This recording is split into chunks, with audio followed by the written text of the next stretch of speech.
사실까요? 하나님은 당신을 사랑하십니다. 하나님은 당신을 사랑하십니다. 또 한번 인사하시겠습니다. 하나님은 당신에게 은혜 베푸시기를 원하십니다. 하나님은 당신에게 은혜 베푸시기를 원하십니다. 예배를 통하여 주님께서 예비하신 풍성한 은혜를 누리시는 저와 여러분들 될 수 있기를 소원합니다. 자, 지난주 우리 사역 잠깐 나누도록 하겠습니다. 지난주에는 어떤 사역이 있었습니까? 우리 포터스 예배 사역이 있었습니다. 우리 스트리트 피플을 섬기면서 또 하나님 앞에 예배하기를 원하는 자들과 함께 예배하고 또 식사 봉사를 함께 나누었는데요. 매 달마다 우리 청년들이 함께 참여하고 있고 또 우리 장년들 함께 참여하고 계시고 또 우리 유스 친구들도 함께 하고 있습니다. 우리 성도님들 중에 아직 파러스 미션에 한 번도 참석하지 못하신 또 안 하신 분들이 계시다면 올해가 가기 전에 한번 참여해 보셔서 그 예배 현장에서 하나님의 일하심을 또 누리실 수 있는 우리 성도들 되어주시길 바랍니다. 다음 슬라이드 한번 보여주시겠어요? 우리 갈릴리 교회의 공식적인 막내가 또 태어났습니다. 우리 이성무 집사님, 주간 집사님 가정의 둘째 이솔, 하나님의 선물 또 허락해 주셨는데요. 이 귀한 가정에 자녀를 위해서 함께 기도해 주시고 하나님께 성장할 수 있도록 기도해 주시기를 원합니다. 하나님께서 주신 생명의 역사가 우리 갈릴리 교회 날마다 넘치는 것 같아서 너무 감사하고요. 또 우리 예은 자매 이제 셋째가 또 출산을 앞두고 있습니다. 위해서 기도해 주시면 좋겠습니다. 우리의 평생의 삶 가운데 하나님 허락하시는 이런 생명의 은혜의 역사들이 날마다 넘쳐날 수 있기를 원합니다. 자, 우리 옆에 계신 분들에게 한번 인사하실까요? 생명의 역사가 당신에게도 넘쳐나길 원합니다. 시작! 생명의 역사가 당신에게도 영적인 생명, 육적인 생명의 역사가 우리에게 넘치기를 원합니다. 자, 우리는 계속해서 제자도 관련돼서 말씀 나누고 있습니다. 제자로 산다는 것은 어떤 의미가 있는지 우리가 계속해서 몇 주간 말씀을 나누고 있습니다. 여러분, 우리가 지난주에 어떤 말씀 나눴습니까? 제자도와 관련되어서 닮음이라는 주제로 함께 말씀 나눴습니다. 우리가 누구를 닮아가야 할까? 예수 그리스도를 닮아가는 겁니다. 예수 그리스도 어떠한 모습을 닮아가는 겁니까? 우리의 삶에 들어오셔서 우리의 삶에 개입하신 그 은혜를 닮아가는 겁니다. 그래서 우리를 보내시는 그 땅으로 들어가서 우리도 그들의 삶에 개입해서 하나님의 뜻을 증거하는 삶 살아가는 것이 제자의 삶이다라고 말씀드렸습니다. 그래서 지난주에 이 말씀을 나누고 우리 갈릴리 교회가 앞으로 수년 안에 파송 선교사를 파송할 겁니다라고 이야기 드렸고 또 우리 지역 교회를 함께 이제 섬기겠다는 말씀을 함께 나눴는데요. 어떤 분께서 그런 얘기를 하시는 거, 그러면 혹시 목사님 비자가 없는데 갈릴리 교회가 그런 비자를 서포트 해주시는 겁니까? 예, 해드릴 수 있습니다. 할렐루야. 별로 감동이 없으세요? 하나님의 뜻을 위하여서 그 땅에 복음을 증거하러 가시기로 하신다면 갈릴리 교회가 함께 기도하고 파송할 수 있습니다. 여기서 함께 같이 기도해 주시고 보내시는 땅에서 그들의 삶에 개입해서 하나님의 뜻을 함께 이루어가는 갈릴리 교회가 되어줄 수 있기를 원합니다. 이와 같이 선교적인 삶, 예수님께서 살아가신 그 선교적인 삶 우리 모두가 함께 살아갈 수 있기를 원합니다. 자, 오늘은 또 다른 새로운 주제로 함께 말씀을 나누기를 원하는데 그 주제는 바로 성장이라고 하는 주제입니다. 오늘 본문은 말씀을 중심으로 해서 제가 두 부분으로 나누어서 함께 말씀을 나누어 보려고 하는데요. 그 첫 번째 내용은 성장은 주님께서 기뻐하시고 기대하는 것이다 라는 사실이에요. 저를 한번 따라해 주시죠. 성장, 주님이 기뻐하시고 기대하시는 것입니다. 자, 오늘 본문 말씀을 다시 한번 읽어보실까요? 베드로후서 3장 18절 말씀 시작. 오직 우리 주 곧 구주 예수 그리스도의 은혜와 그를 아는 지식에서 자라가라. 영광이 이제와 영원한 날까지 그에게 있을지어다. 아멘. 자, 여기서 사도 베드로는 제자들에게 자라가라 라고 말하고 있어요. 성장하라 라고 권면해주고 있습니다. 이 권면의 표현을 여러분 잘 살펴보면 알 수 있듯이 이 권면의 표현은 명령형으로 되어져 있습니다. 이것은 무엇을 말하는 겁니까? 제자로서의 성장은 선택이 아니라 필수 과정이라는 거예요. 제자로서 성장은 예수 믿고 예수의 생명이 우리 안에 있으면 이것은 선택의 과정이 아니라 필수 과정으로 성장으로 나아가야 된다는 것을 말씀해주고 있어요. 사도 바울도요, 에베소서 4장 15절에 있는 말씀을 보면 그리스도를 아는 지식에서부터 자라가라, 그에게까지 자라가라 라고 말씀해주고 있는 거죠. 제자들에게 성장은 반드시 이루어져야 하는 과정임을 우리에게 강조해주고 있는 것을 알 수 있습니다. 그리고 사도들은요, 제자들이 이렇게 성장하는 데 과정에서 어디까지 자라가야 하는지에 대해서도 말씀해주고 있어요. 에베소 4장 13절에 있는 말씀을 보니까 그리스도의 장성한 분량에까지 이르러라. 그리고 15절에 있는 말씀을 보니까 그에게까지 잘 지니라. 예수 그리스도의 성품에까지, 예수님의 그 사랑과 은혜의 모습까지 성장해가는 것을 우리에게 말씀해주고 있습니다. 그렇습니다.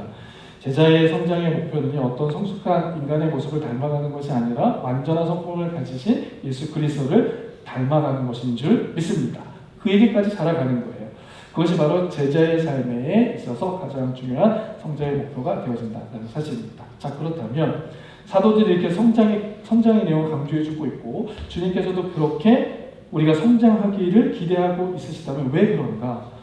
사도들이 왜 우리에게 이런 성장을 강조해주고 있고 우리에게 이렇게 말씀해주고 있는가? 그 이유를 제가 간단하게 몇 가지를 설명해드리기 원합니다. 자, 제자가 미성숙하게 되면 어떻게 되어지는가? 첫째는 이거예요. 하나님의 영광을 가리게 됩니다. 그래서 사도들은 성경은 주님은 우리에게 제자의 삶을 살기를 원한다면 성숙하라, 성장하라라고 우리에게 말씀해주고 있어요. 자, 히브리서 5장 12절을 말씀해 보니까 때가 오래되었으므로 너희가 마땅히 선생이 되어야 할 터인데 너희가 다시 하나님의 말씀의 초보에 대하여 누구에게서 가르침을 받아야 할 처지가 됐습니다 라고 말하는 거예요. 그리고 로마서 2장 23절과 24절 말씀에도 보니까 율법을 자랑하는 내가 율법을 범함으로 하나님을 욕되게 하느냐? 기록된 바와 같이 하나님의 이름이 너희 때문에 어떻게 된다는 겁니까? 보복을 받고 있다는 거예요. 주님의 부르심을 받은 제자가 성장하지 못함으로 인해서 어떤 결과가 있는가? 하나님의 영광을 가리고 하나님의 이름이 욕되게 되어진다. 그래서 성경 우리에게 제자로 살기를 원하는 사람들은 매일매일 삶 가운데 조금씩이라도 어떻게 하라? 성장하라라고 이야기해주고 있는 것입니다. 우리가 하나님의 말씀대로 하나님의 뜻대로 성장하지 못할 때에 하나님의 영광이 가리워지고 하나님의 이름이 욕을 먹게 되어진다는 것을 알게 됩니다. 안타까운 사실이지만 우리가 이 땅을 살아가면서 교회 안팎에서 이러한 모습들을 많이 볼 수 있습니다. 믿음의 사람이라고 하면서 제자의 삶을 살아간다고 하면서 우리가 우리의 모습, 미성숙한 모습으로 인해 하나님의 영광이 드러나지 못하게 되어지는 모습, 오히려 그 영광이 가리워져 있는 모습들을 우리가 보게 되어지는 것입니다. 그래서 주님께서 우리에게 말씀하시잖아요. 정도의 차이는 있을 수 있지만 매일매일 삶 가운데 어떻게 하나? 조금씩이라도 성장하는 제자가 되라라고 이야기해주고 있습니다. 자, 그런가 하면요. 주님은 왜 당신의 제자를 성장하기를 원하시는가? 두 번째 이유가 있습니다. 이런 이유예요. 하나님의 일에 디딤돌이 아니라 걸림돌이 되기 때문에 그렇습니다. 제자의 미성숙함에서 드러나는 결과가 무엇인가? 디딤돌이 되지 못하고 걸림돌이 되어진다는 겁니다. 여러분, 디딤돌은 어떤 역할을 하나요? 디딤돌은 그 돌이 있는 돌을 밟고 장애물이 어떤 것이 있는지를 보게 하잖아요. 그리고 그 장애물 어떻게 넘어갈 수 있는지도 보게 합니다. 그리고 그 디딤돌을 딱 서서 보면 우리가 그 문제에 집중하지 않고 그 문제를 해결해서 하나님 보게 하는 게 디딤돌의 역할이잖아요. 그런데 미성숙한 제자의 모습 속에서 어떤 모습이 있다고요? 오히려 그 디딤돌의 역할을 걸림돌의 역할을 함으로 해서 문제를 보게 하는 거예요. 그리고 문제를 드러나게 해서 자기 스스로도 그 문제에 매일 뿐만 아니라 자기와 함께하는 사람들 그 어려움에 함께 동참하게 만든다는 사실입니다. 여러분, 예수님 당시의 시대에도 이런 모습이 있었던 것 같아요. 예수님 당시의 시대에도요. 예수님께서 분노하면서 격노하면서 이야기한 적이 있습니다.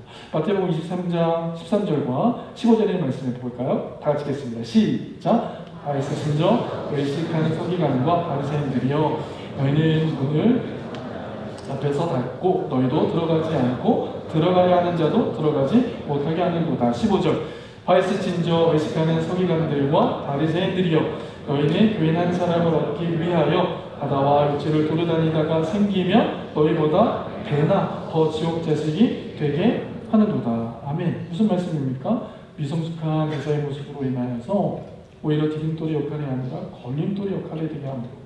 본인도 하나님의 나라의 천국에 들어가지 못하고 천국 문에 서서 그 하나님의 나라에 들어가려는 자들도 못 들어가게 한다는 겁니다. 그래서 주님께서 우리에게 무겁게 말씀하시는 거예요. 너희 제자들의 삶의 모습에서는 정체하는 것도 경계해라.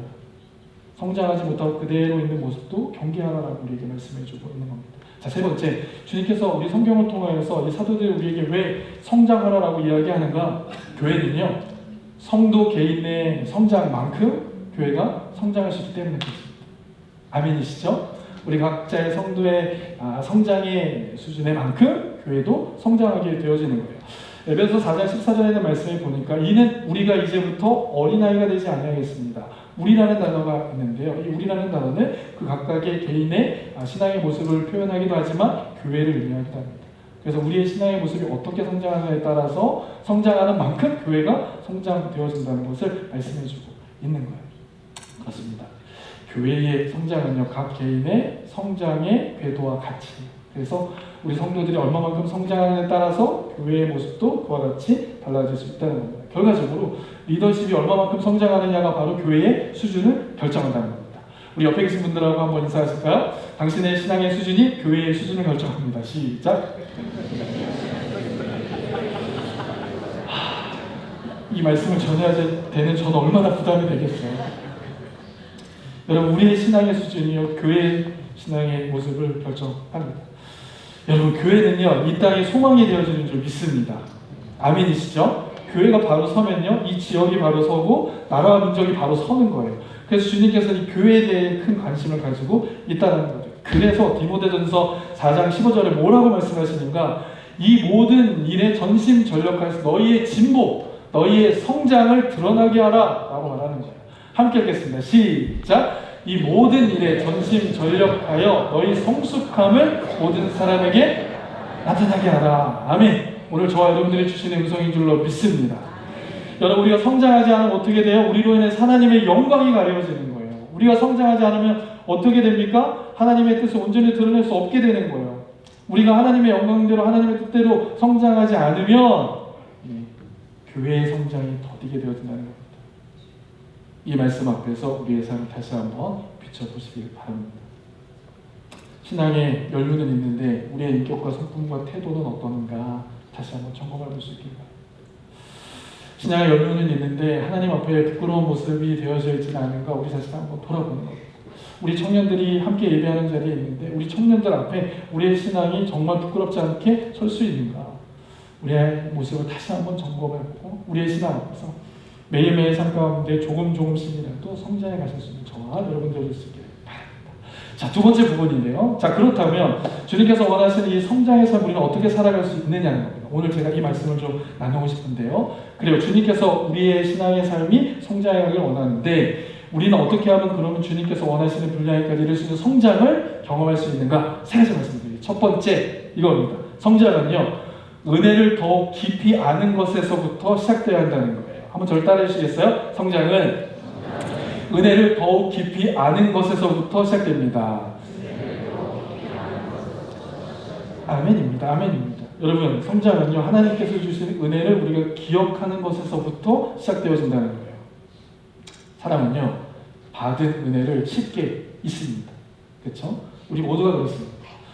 정말 오늘 하나님께서 주신 은혜가 있다면 그 은혜를 누리지만 어느 순간 그 누린 은혜를 잃어버릴 때가 있어요. 우리가 함께 교제하면서 또 함께 나눔을 갖지만 우리 성도들과 함께 교제하고 나누는 가운데 받은 은혜가 있지만 쉽게 잊어버리게 되어지는 것이 우리의 모습이라는 거죠. 인간 하나님께서 우리의 영혼을 위해서 어떠한 일을 하셨는지 우리가 경험합니다. 알게 되죠. 그런데 어느 순간 그 은혜를 잊어버릴 때가 있어요. 예수 그리스도께서 우리를 위해서 어떤 희생과 헌신을 하셨는지 우리는 은혜를 누리지만 어느 순간 그것을 잃어버릴 때가 있다는 사실이에요. 그래서 나의 나된 것이 하나님의 은혜가 아니라 나의 나된 것이 내가 너무 예배 잘하고 하나님의 뜻 안에 서 있고 하나님의 말씀에 순종하였기 때문이다 라는 생각이 들 때가 있다는 겁니다. 그때 어떤 일이 벌어집니까? 하나님과 나와의 관계에 문제가 생깁니다. 하나님과 나와의 관계 그리고 이웃과 이웃 관계에서 문제가 생깁니다. 우리가 여기서 무엇을 깨닫게 되어지는가? 하나님의 은혜 안에서 성장하길 원한다면 우리는 하나님의 은혜에서부터 다시 시작되어져야 한다는 사실입니다. 하나님께서 우리에게 어떠한 은혜를 베풀어도 우리를 기억해 보는 거예요. 그리고 그 은혜 안에서 그 은혜를 생각하며 묵상하면서 하나님의 말씀을 따라 성장해가는 것을 경험하게 되어진다는 겁니다. 자, 시편 116편 12절에 말씀을 보니까 모든 것이 하나님의 은혜로 경험되었다라고 하는 시편 기자의 고백을 통해서 어떤 삶의 모습이 드러나는지 한번 보세요. 시편 116편 12절 말씀 한번 다 같이 읽어보겠습니다. 시작. 내게 주신 모든 은혜를 내가 여호와께 무엇으로 보답할까? 하나님께서 주신 은혜를 생각하다 보니까 내가 어떻게 하나님 앞에 보답할 수 있을까? 라는 반응이 나오는 거예요. 하나님께서 내게 어떠한 은혜를 베풀어 주시는지를 생각하다 보니까 내 이웃을 어떻게 섬겨야 될지도 알게 되어지는 겁니다. 내게 베풀어 주신 하나님의 은혜가 무엇인지 더 깊이 알아가면 알아갈수록 우리의 삶 가운데는 그 신앙이 성장케 되어지는 걸 경험하는 겁니다. 관련해서요 시편 103편 2절과 3절 말씀은 이렇게 말씀하죠. 다 같이 읽어볼까요? 시작. 내 영혼아 여호와를 송축하며 그의 모든 은택을 잊지 말지어다. 그가 내 모든 죄악을 사하시며 내 모든 병을 고치시며 4절 내 생명을 파멸해서 속량하시고 인자와 긍휼로 관을 씌우시며 좋은 것으로 내 소원을 만족하게 하사 내 청춘을 독수리같이 새롭게 하시는도다. 아멘. 자, 2절과 3절 말씀에서 뭐라고 말씀합니까? 하나님께서 여러분들에게 베푸신 은혜를 잊지 말라. 우리의 죄악을 다 회복시키시고 모든 병을 치료하신 그 은혜를 잊지 말라는 거예요. 주님께서 허락하신 인자와 긍휼을 잊지 말라고 우리에게 말씀해주고 있습니다. 그 하나님의 은혜를 잊지 않을 때 그것서부터 진정한 성장의 은혜가 경험되어진다는 사실입니다. 이번 한 주간도 이 시편 기자의 고백의 말씀처럼 하나님께서 각자 여러분들에게 베풀어 주신 은혜를 잊지 않고 그 은혜로 말미암아 성장의 은혜를 누리시는 저와 여러분 되어주시기를 예수 그리스도의 이름으로 간절히 축원합니다. 아멘. 자, 여러분, 이제 한국은 추석이잖아요. 추석, 명절입니다. 그럼 이제 추석 때만 되면은 한국에 있는 부모님들이 좀 생각이 나요. 우리 청년들 많이 그러시죠. 저도 이제 밴쿠버 온 지 9년 차, 이제 10년 차 접어드는데 추석 때만 되면은 한국에 계신 부모님들 또 우리 위해서 함께 기도해 주시고 계신 이렇게 가족들도 이제 생각나게 됩니다. 그러면서 한 가지 드는 생각이 있어요. 뭐냐면 저에게 하나님께서 어떤 은혜를 부어주셔서 이렇게 밴쿠버까지 오게 하셨는가 이런 생각을 하게 되는 겁니다. 여러분들이 지금 이 자리에 있는 것이 전적인 하나님의 은혜인 줄 믿습니다. 네, 우리가 어떻게 이 자리에 와 있을 수 있을까? 또 우리 아름다운 이 갈릴리교회에서 함께 예배하며 함께 성장해 갈 수 있는 모두가 다 이게 하나님의 은혜이구나. 하나님께서 우리에게 기회를 주셔서 선교할 수 있는 자리, 봉사할 수 있는 자리, 이 모든 것들이 다 하나님의 은혜입니다. 이 은혜를 찾고 기억해내는 것이 바로 우리의 삶의 성장의 출발이 되어진다는 사실입니다. 오늘 다시 한번 하나님께서 내게 베풀어 주신 은혜가 무엇인지를 기억하면서 이 은혜 안에서 믿음으로 아름답게 성장케 되어지는 저와 여러분 되어주시기를 예수 그리스도의 이름으로 간절히 축원합니다. 아멘. 자, 두 번째, 우리는 어떻게 하면 성장할 수 있습니까? 한번 다 같이 한번 읽어보실까요? 시작. 성장은 어린아이의 일을 버릴 때 가능합니다. 다시 한번 읽어보실까요? 시작. 성장은 어린아이의 일을 버릴 때 가능합니다. 자, 제가 우리 봉사자 예배 때에 우리 선생님들한테 한번 물었습니다. 여러분, 어린아이에게는 어떤 특징이 있습니까? 우리 다음 세대 자녀들을 키우고 있는 아이들이니까, 우리 교사들이니까. 제가 인터넷에 한번 서치를 했는데요. 이 어린아이의 특징을 68가지로 정리해 놓은 분이 계시더라고요. 어린아이가 어떤 특징을 가지고 있는가? 여러분, 어린아이들에게는 어떤 특징이 있습니까? 혹시 한번 이야기해 주실 수 있을 분 계세요? 우리 자녀를 키우고 계시는 분이 한번 이야기해 주시면 루다는 어때요? 네? 뭐라고요? 자기 멋대로? 네. 우리 예원이 서원이도 그래요. 또 어린아이들은 어떤 특징이 있을까요? 받기만 하는 거죠? 받기만 하는 거죠? 네, 그 68가지 중에 있으십니다. 네. 또 어린아이들은 어떤 특징이 있을까요? 혹시 남편이 아내분들이 혹시 어린아이와 같으신 분들이 있으시다고 생각해보세요. 네, 저희 가정을 빗대어서 말씀드리면 어린아이 같은 모습이 있는데요. 가장 먼저 제가 말씀드리고 싶은 건 자기중심적이라는 거예요. 말도 자기중심적으로 합니다. 행동도 자기중심적으로 해요. 어린아이들의 특징 아닙니까? 내가 만족하면 기쁜 거고 내가 만족하지 않으면 기쁘지 않은 거예요. 다른 사람들에 대한 배려가 없습니다. 어린아이의 신앙의 모습이 바로 이런 거예요. 자기중심적입니다. 자기가 옳으면 옳은 거예요. 자기가 기쁘면 기쁜 거예요. 어린아이의 신앙의 모습이 이와 같은 모습인데 우리가 성장하기 위해서는 어떻게 해야 된다는 겁니까? 이러한 자기중심적인 생각을 내려놓을 수 있어야 한다는 거죠. 주님께서 그걸 기뻐하신다는 거예요.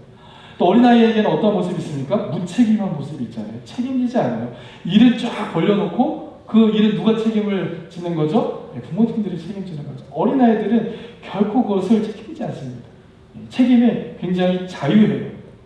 은혜에 자유해야 되는데 책임지는 일에 자유합니다. 여러분, 우리의 모습에도 그런 모습이 있지 않은가? 우리에게 맡겨진 책임들이 있습니다. 그 책임을 우리가 가볍게 여기고 있지는 않은가? 그래서 그러한 어린아이의 모습들을 내려놓는 것입니다. 또 세 번째, 어린아이에게는 어떠한 신앙의 모습이 있습니까? 대단히 감정적이라는 거예요. 자기의 감정과 욕망을 절제하지 못한다는 겁니다. 자, 우리 청년들은 이러한 이제 신앙, 자기의 이제 성격 검사를 좀 하는데요. 저는 성격 검사 가운데 어떤 부분이냐면 저는 굉장히 T예요. T. 그래서 저는 F의 성향이 있는 분들을 잘 이해하지 못합니다. 그래서 어떤 문제를 해결할 때 저한테 F의 성향으로 다가오잖아요. 그럼 저는 이해를 못해요. 그 해결을 못합니다. 그런데 T의 성향으로 오잖아요. 그러면 밤새도록 함께 같이 고민하고 기도해 줄 수 있어요. 자, 오늘부터 이제 T의 성향이 저한테 이제 오실 것 같은데 F로 오시면 제가 굉장히 당황스러워요. 근데 T로 오시면 제가 정말 밤새도록 함께 상담하고 기도하고 함께 하나님의 뜻을 구할 수 있습니다. 어린아이들의 신앙의 모습이 어떻다고요? 감정적인 거예요. 그냥 감정으로 다가갑니다. 때로는 감정을 통해서 그 일을 회복하실 수도 있죠. 자, 저 같은 경우도 T로 문제를 해결하지만 어느 순간 F가 터치가 되잖아요. 그러면은 F로 함께 갑니다. 끝까지 가요. 자, 하나님이 기뻐하시는 신앙의 모습은 어떤가? 너무 감정이 치우치지 않기 원한다는 거예요. 감정을 억제할 수도 있어야 되고 욕망을 절제할 수 있어야 된다는 겁니다. 어린아이 신앙이 바로 이 같은 거죠. 감정과 욕망을 사로잡히는 거예요. 또 어린아이들의 어떤 모습이 있습니까? 욕심이 있어요. 또 열등감이 있습니다. 네. 그래서 거기서부터 자유하지 못한 우리 어린아이의 신앙의 모습을 많이 보게 되죠. 마찬가지긴 한데 우리 성도들의 모습 속에서 또 청년들의 삶 속에서 이 열등감 때문에 고통하고 있는 분들을 많이 보게 됩니다. 그런데 주님께서 우리에게 말씀하시는 것은 그런 어린아이의 신앙을 내려놓기 시작을 할 때에 우리가 성장할 수 있다는 겁니다. 주님의 십자가 앞에서 우리의 연약함과 열등감도 내려놓고 주의 도우심을 구하는 그때 우리는 믿음으로 성장할 수 있습니다. 여러분, 우리 안에 숨겨져 있던 그 어린아이와 같은 모습들, 그러한 마음들을 오늘 주신 말씀을 기억하며 다시 내려놓고 성장의 길로 나아갈 수 있는 저와 여러분들 되시길 바랍니다. 자, 마지막으로 세 번째입니다. 마지막으로 우리는 어떻게 하면 성장할 수 있을까? 바로 이거예요. 성장을 위한 몸부림을 멈추지 말아야 한다는 거예요. 자, 여러분, 우리가 육신이 건강해지기 위해서는 어떻게 합니까? 매일매일 운동을 하잖아요. 일주일에 서너 번씩 운동을 합니다. 그런데 그 운동하는 시간들을 줄이면 어떻게 되죠? 육체의 건강을 잃게 되는 거잖아요. 영적인 부분들도 마찬가지라고 할 수 있습니다. 우리가 우리의 영적으로 건강하기 위해서, 성장하기 위해서 훈련하고 노력하고 헌신하여지는 부분들이 있는데 그것들을 놓치지 말아야 한다는 사실이에요. 여러분, 구원은 하나님의 전적인 은혜로 받습니다. 그렇죠? 그러나 이와 같은 성장은 어떻습니까? 우리가 하나님께서 허락하신 믿음의 결단을 통해서 가는 거예요. 그래서 제가 여러분들의 세 가지를 말씀드리기 원하는데 말씀의 훈련과 기도의 훈련과 적용의 훈련을 멈추지 않아야 된다는 겁니다. 우리가 어떻게 하면 성장할 수 있는가? 말씀의 훈련을 하는 겁니다. 기도의 훈련으로 가는 거예요. 그리고 적용의 삶으로 나아가는 겁니다. 여러분, 기도는 누가 할 수 있는가? 기도는 어떤 사람이 하는가? 기도는 착한 사람이 하는 게 아닙니다. 기도는 어떤 사람이 하는가? 말씀을 가까이 하는 사람이 기도할 수 있는 거예요. 다시 말씀드리면 내가 기도하지 못하고 있다라고 하는 것은 내가 지금 말씀을 가까이 하고 있지 않다는 겁니다. 그런데 우리의 삶 가운데 말씀의 훈련이 잘 되어 있으면 어떻게 됩니까? 기도의 자리에 자신을 내어드리며 기도할 수 있는 거예요. 그럴 때 우리는 믿음으로 성장하는 걸 경험합니다. 그리고 마지막, 이 하나님의 말씀을 통해서 깨달은 것, 기도를 통해서 깨달은 것을 내 삶에 적용해 볼 수 있어야 되는 거예요. 그냥 주일날 그 말씀을 듣고 그냥 끝나는 게 아니라 그 중에 하나라도 내 삶에 적용함으로 인해서 성장을 경험할 수 있다는 사실입니다. 주님께서 우리에게 간절히 부탁의 말씀을 하고 있는 거예요. 주님의 뜻을 전해주고 있으신 겁니다. 그것은 무엇입니까? 저와 여러분들의 삶이 성장하기를 원하는 거예요. 저와 여러분들의 삶이 예수 그리스도의 성품에 다다르기를 원한다는 사실입니다. 자, 올해 우리 갈릴리교회 30주년을 맞습니다. 30주년을 맞는데 지금까지 인도하신 그 하나님의 은혜를 우리가 기억하고 우리가 많이 성장해 왔어요. 그런데 앞으로 남은 또 다른 30년을 준비하는 더 큰 성장을 기대하며 나아갑니다. 여러분, 주님의 제자로 살아가기를 결정한 우리의 삶 가운데에 주님께서 기뻐하시는 그 성장의 자리까지 나아가실 수 있는 저 여러분들 되시길 바라요. 그래서 하나님께서 원하시는, 주님께서 기뻐하시는 영광 올려드리는 거룩한 삶 살아갈 수 있기를 주님의 이름으로 부탁드리겠습니다. 우리 말씀 정리하겠습니다. 주님께서 우리에게 성장하라 라고 우리에게 말씀해주고 계신데요. 그 이유가 세 가지가 있어요. 다음 슬라이드 보여주시면 여러분, 우리가 성장하지 않을 때 어떻게 됩니까? 하나님의 영광을 가리게 되어진다는 거예요. 내가 하나님의 영광을 가리고 있는지도 모르며 살아가게 됩니다. 우리가 성장하지 않아요. 자, 우리가 성장하지 않으면 미성숙함에 있으면 어떻게 됩니까? 하나님의 일에 디딤돌이 되지 못하고 걸림돌이 되어지는 거예요. 자, 우리 갈릴리교회가 이 지역 가운데 하나님의 뜻을 위하여 디딤돌이 되어줄 수 있기를 원합니다. 그리고 우리 성도들이 그런 역할을 감당할 수 있기를 원합니다. 그렇기 때문에 우리는 성장합니다. 그리고 우리가 왜 성장해야 합니까? 교회는 성도의 성장만큼 성장하기 때문에 그렇습니다. 한 분 한 분의 신앙의 성장이 교회를 성장케 한다는 것을 기억하시기 바랍니다. 그럼 우리는 어떻게 성장할 수 있습니까? 은혜로부터 시작되어지는 거예요. 내게 베풀어 주신 은혜가 무엇인지를 더 깊이 알아가는 겁니다. 어린아이와 같은 신앙의 모습을 내려놓는 겁니다. 그리고 성장을 위한 몸부림을 끝까지 감당해 나가시는 겁니다. 우리 이 말씀을 붙잡고 이번 한 주간 동안도 주님께서 원하신 열매 맺는 삶이 되어줄 수 있도록 기도하며 나아가는 이 시간 되어줄 수 있기를 바라요. 저희 함께 찬양하실 텐데요. 우리가 간절히 바라고 원하고 기도합니다. 예수님의 성품을 닮아가기를 원합니다. 우리 사모하는 마음으로 찬양으로 나아가도록 하겠습니다.